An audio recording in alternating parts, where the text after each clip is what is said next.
Hello and welcome to Hank Games Without Hank. My name is John Green. I'm the manager of the AFC Wimbledon Wimbly Womblys, the greatest team in the history of football, owned by their fans, beloved by their supporters. It's just a wonderful story. And we're in the Premier League. We made it all the way up from the Combined Counties League to the Premier League. Today is going to be a wonderful day. The sun is shining in England for once. We've got just a lovely stadium to play in. We're playing Southampton, a very likable club, the opposite of Chelsea, some people say. And tonight's topic comes from Antoinette. Antoinette, who donated to the Project for Awesome to get the topic of a Wimbly Wombly video of her choice. And her topic is, what do you do when your parents don't approve of your post-secondary career path and they tell you that they won't, and they tell you what you want, and they won't support you? Basically, you know. Hold on. First off, I have to tell you that we are in fourth, Meredith. Right now, if the season ended today, AFC Wimbledon would go to the Champions League next year. We'd be playing Barcelona and Real Madrid and a bunch of other teams that you've never heard of. It would be amazing. Oh my God, we're having the season of our lives, and I think it's largely down to John Green and John Green being in peak form, even though they're getting up there in years, so they aren't as expensive as they might otherwise be. It's just an amazing story. It's just two men who love their clubs so much. Look at that love of club right there. Anyway, I'm in a weird position for this question, Antoinette, because I am both a parent and a, like a person with an atypical post-school career path. I mean, I guess the first thing that I would say is that even though your parents might be right or wrong, like they do probably care about you, and oftentimes I think, like, when parents are wrong, it's a very well-intentioned kind of wrong. There's a great moment in the movie Boyhood, which I really, really liked. I don't really understand. Meredith, did you like Boyhood? Yeah, I don't really understand people who didn't like Boyhood. And it was overwhelmingly, to me, the second best film of the year. Maybe third best. None of the first two were the movie that won Best Picture. What won Best Picture again, Meredith? Birdman. Yes. No, not one of my top 5 films of the year. And I think very difficult to argue that it was one of the 5 best films of the year. But I bet if you were 70, it was one of the best films of the year. And that's how old all the Academy voters are. So anyway, that's not your question.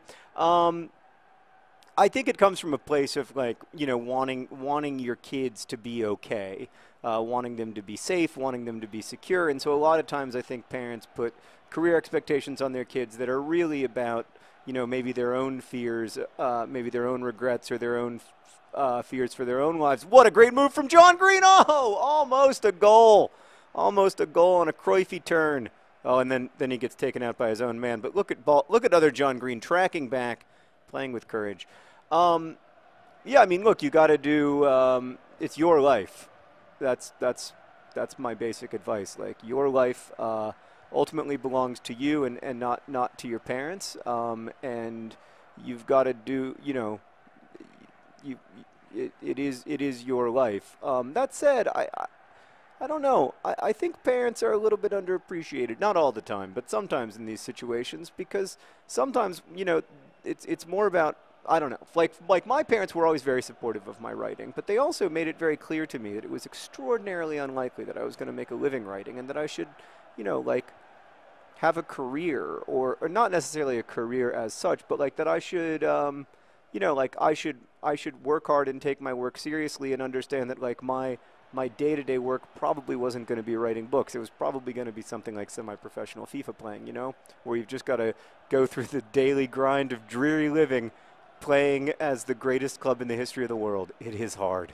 My God.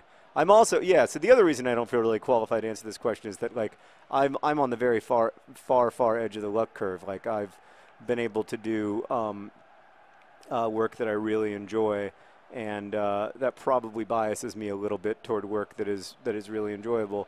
I mean, I guess my counter argument to your parents, and I don't know, for all I know, you want to be an engineer and they want you to be a doctor or something. But, like, my counter argument to parents in this situation is that, like, the one does not preclude the other, right? I mean, William Carlos Williams was a doctor and also one of the 20th century's best poets. And he never stopped being a doctor any more than he ever stopped being a poet. Like, he didn't think of them as, like, mutually exclusive. And I don't really buy the idea that you only do one thing with your life or that you have to give yourself wholly to one career. Now, obviously, there's some... Oh, God! Ball John Green almost with a goal.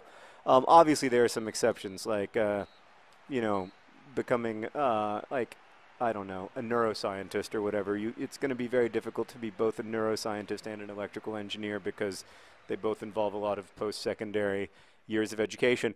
But I don't know. I think that in real life, the lines between areas of study and what you end up doing with as a job are much blurrier than they seem when you're younger. I mean, most of, you know, Meredith was a film studies major, and now, you know, she's the assistant coach of AFC Wimbledon. Like, you never know what your life is going to look like just based on your education. That said, like, I think it is. And the other thing I would say is there maybe some common ground? The other thing I'm wondering about is, like, is there possibly common ground where you can do... Oh my God, that was almost beautiful. Some version of both. Now, I'm big into, like, compromises and finding you know, whenever possible, finding ways to, you know, to be in good relationships with the people who matter most to you. But I also understand that there are sometimes when, you know, some choices you have to make where it's your life and you've got to live it and you've got to take care of yourself and you know, honor what your, I don't want to say heart says, but, you know, like, you got to honor, like, what you know of yourself to be true. That was a great tackle by Girls Just Want to Have Fun, Rude. Sometimes people say that he doesn't play with courage, but I disagree. I think he does. I think he does. He's our little Martin Skirtle, you know? He's bald. He's tough. You don't know who Martin Skirtle is. Have you ever seen any movies about, like, Serbia or war crimes in the Balkans or anything? Okay. He looks like a guy in one of those movies. Have you ever seen Jason Statham? All right, imagine a really angry Serbian Jason Statham. Yeah, no, he's handsome. He's wonderful. He's a Liverpool player. Such a good guy too. Yeah. Anyway, that's not relevant to the topic. Oh, God, almost with the breakthrough. The Womblys struggling. You know what this game needs? Some dicko. I can just feel it. Sometimes you can feel when the dicko is you know, when you've gone too long without it. And so we're going to bring in dicko, and we're going to leave Ball John Green in, and then we're also going to bring in central midfield, Hells Pels. He can score some goals, and so that we can have slightly better crosses coming in from the right, or coming in from the left, rather, we're going to bring in K. St. Louis, the patron saint of lost crosses. I think those are my 3 substitutions. I like to make them all at once like the professionals do. And, yeah. So, I don't know. I would encourage you to find common ground, but also to, oh, God! Oh, God! Oh! Seb Brown! Pass it out of the back like the Wimbly Womblys do! Oh! That was a terrible time to pass it out of the back. Oh! Oh, Seb Brown, he saved the game. Probably shouldn't have passed out of the back there. Would have been a great time for the X button. Seb Brown, though. Come on, guys. Oh, God. No! Probably shouldn't have passed out of the back. Would have been a good time for the X button. I want to apologize to on the one hand, I do want to apologize to my friends and family. On the other hand, I don't know. I mean, passing out of the back is how we got to 4th place in the Premier League, ladies and gentlemen. It's hard to tell me that it's a bad idea. Oh, God, I'm so glad that Mose Vestergaard's hair is no longer on this. Hold on, I'm getting a call from Ohio. No, that's California. No, it's probably related to movie stuff, and I don't want to talk to those people right now. Nothing personal. I know movie people are always listening to the Wimbly Wombly videos. Yeah, so I mean, you know, don't despair too soon. But I know it's frustrating, and I mean I was very fortunate that my parents were always supportive of my dream of writing, and not everyone gets so fortunate. I was not offside in that situation, sir. Come on. This is frustrating. I really don't want to lose this game. I think that it was a penalty on the other guys. Yeah, I really don't want to lose this game because I think we're good enough to at least get a draw with Southampton. That's a good ball. Oh, that's a little frustrating. Gosh. Yeah, the other thing I would say is, like, I don't know, read the comments of this video because I might be wrong. I never know if my advice is any good. Who knows? You know, sometimes I give good advice. I think sometimes my advice is probably terrible. Oh, God. Not as terrible as my passing out of the back or my finishing off crosses. I really should have finished that. And then a pass to no one. That's disappointing. That is disappointing, that pass to nobody. Wow. Jay Rodriguez is coming on. We've really got to find a way to win this game, guys. We're good enough. We're smart enough. Oh! Oh, it was a bad pass to Dicko. Casey Luce did everything right. He pulled it back to Dicko. It was going to be an amazing goal, but it was a bad pass to Dicko. Dicko was coming in too hot, too hard, and too fast, and everything fell apart. Oh, Dicko. I hate to say it, but it's true. Ball John Green puts that in the net 10 times out of 10, and it's 2-0. Victor Wanyama. I tried to buy him in the offseason. He wasn't available. Oh, boy, we couldn't afford him, and now he scored against us. I love Victor Wanyama. He's one of my favorite Premier League players. All right, 87th minute. Not looking good for us. Yeah, it's just not looking good.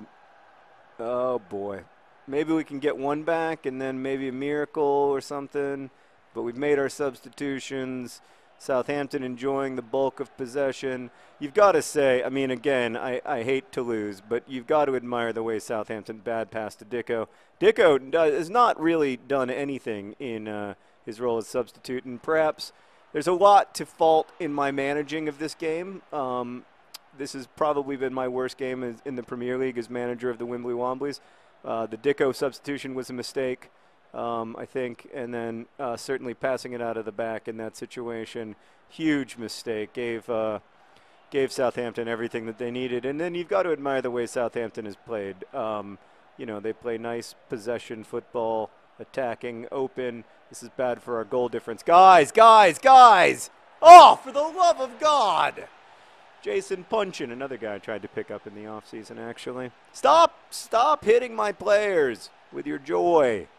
Oh my, this is our worst loss of the season, and I am truly sorry. You know, we started this day, we were in 4th place, and it looked like everything was going to be great, and then we just got our bottoms handed to us. Anyway, Antoinette, don't despair. Good luck. For all I know, by the way, that's not even her problem. She asked on behalf of a friend or, like, just generally. So, Antoinette, I hope you don't have that problem at all. Anyway, thank you for watching. Thank you for continuing to support the Wimbly Womblys even in the darkness. Best wishes.